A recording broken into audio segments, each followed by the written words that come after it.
Why is it refurbs seem to always go over budget? Well, it's because of these sneaky, pesky, hidden costs. And that's exactly what I'm going to be breaking down in today's video.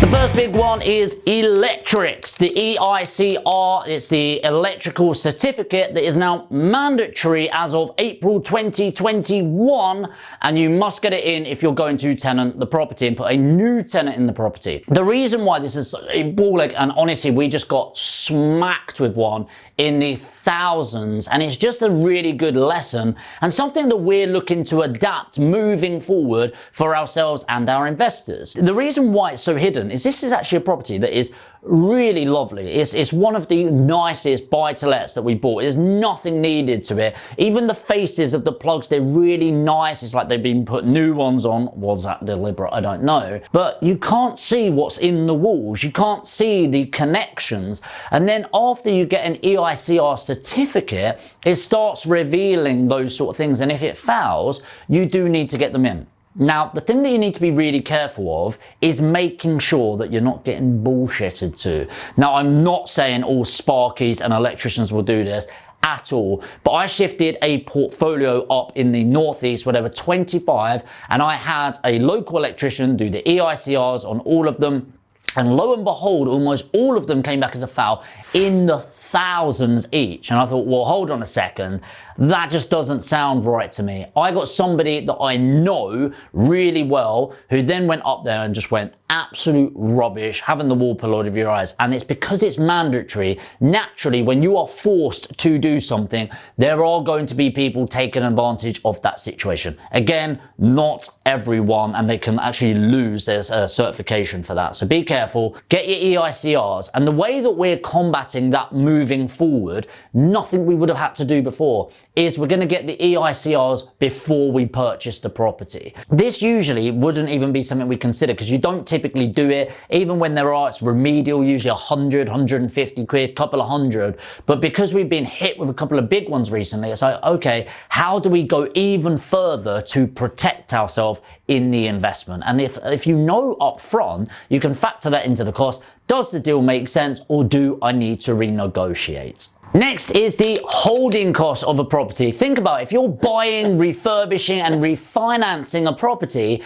then you're going to have a mortgage, you're going to have the property vacant, and all of those costs are going to be running up. So you've got your council tax, your empty homes insurance, your bills, utility bills, and of course the mortgage and lack of rent coming in. So does this add up to thousands and thousands and thousands of thousands? No, but you do need to find out what you're going to be missing out on. Let's say it's a 3-month refurbishment before you're going to get it tenanted and it's costing you £300 a month. Well, that's going to be £900 by the end of it, which does impact the figures moving forward. Next is snagging. So snagging is something that at the end of a refurbishment and your builder goes, yes mate, it is all done and dusted, you can near guarantee it is not done, neither has the place been dusted. So you go into a property that is done, I can near guarantee there will be some paint on the switches, it hasn't been hoovered, it's patches of paint that need to be looked at, there's bits of carpet that's not tucked in properly,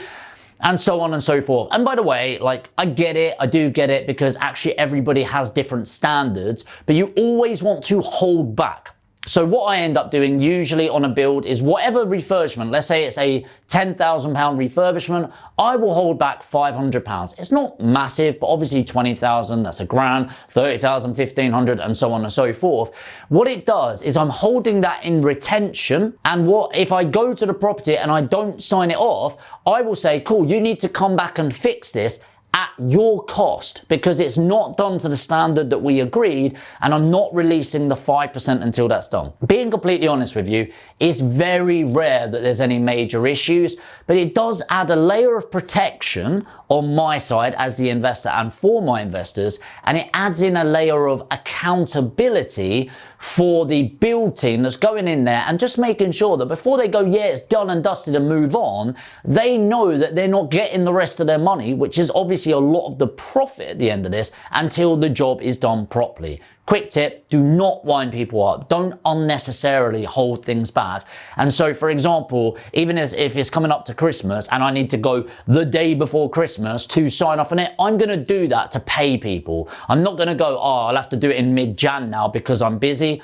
Be smart, be speedy, and be respectful. Next, skips. People massively underestimate how many skips they will need. I'm doing a refurbishment on my house right now, and I must have gone through about 20 skips. Now, where I am, it's around £300 per skip that you're doing, plus the labour of filling it, which again would be a good couple of days. We're talking £500 per load. So just make sure you're really factoring in the skip cost moving forward. Is something that people continuously and drastically underestimate. If you're sort of below the 5, I'd add 1 on. If you're around the 10 skips mark, I'd add about 10% on each time, easily, maybe even 20%. So if you think you need 10 skips, factor in 12 and you'll probably be a lot closer. Next is the survey fee. So you've got the normal surveys where you're going to get your mortgage valuation on the property to make sure they're signing off all tickety-boo and ready to lend on the property. But I'm talking about if it needs a structural survey or an electrical survey or a timber survey. You know, it's all these ridiculous things that mount up, and they will typically be £400 up to £1,000 per survey, dependent on the in-depth nature of it. I've had somebody do what is known as a red brick survey on a very, very, very, very large unit. We're talking about 20 rooms,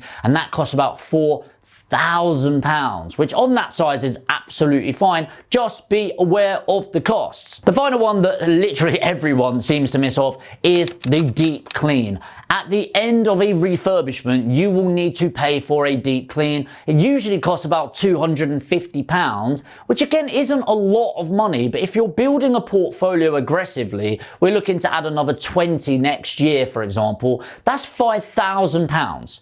That is a lot of money in anyone's book that just can suddenly go missing. All of this can add up, of course, and it gets more and more and more and more and more. The final one I want to give you a tip on is holding a retention. It's when you've actually purchased the property. If you go into a property and it's got somebody living there, a tenant there, it's got furniture there, and you are buying what is known as vacant possession, i.e. you're completing on the property based on them being out, I recommend holding back a £2,000 retainer. We didn't do this recently, and we did one last week, and I want to tell you the difference. One, we didn't hold back a retention. Lovely, lovely vendor. They actually lived there themselves. Beautiful property. They left around £800 worth of costs in there because they just didn't think it's like, oh, we're not going to take that toy with us. We'll leave those pillowcases. Oh, they were rank, by the way, Mr. Vendor. Little bits in the kitchen, some food, beer in the fridge. Thanks for that one, to be fair. And then some other stuff. And you think, oh, it's not a big deal, but you got to pay somebody to go there, clear it out, and do all of those sort of things, the skips, the time, and it's one-off labour as well, which I hate.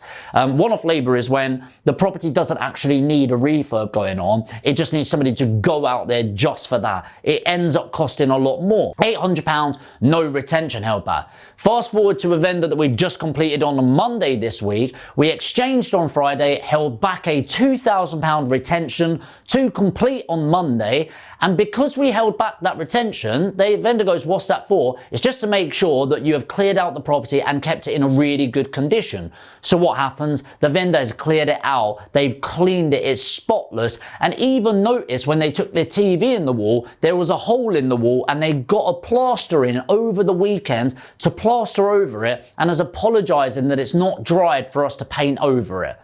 That's what you want. It's not about holding people's arms behind their back. It's about buying something that's authentically presented to you. So again, it protects us and keeps the vendor accountable to selling the property as was promised. Let me know if I missed any in this quick video by leaving a comment below. And hey, it's really important you do these checks. It adds up to thousands, or use a reliable deal packager. If you've got 100,000 or more and you're looking to work with a reputable team, put APG in the comments below, or I'll also put in a link in the description. And if you've got 100 grand or more, we will help build that portfolio for you so you can build it hands-free. We take care of the end-to-end service. Fill your details in below and you'll talk talk to one of my senior investment consultants, Toyin. If you're new to the channel, make sure to hit that subscribe button. I post 3 videos every single week to increase your experience of property investment so you don't need to make the mistakes that I did. And if you got value from this video in particular, it would help massively if you hit the like button and enjoy the upcoming video.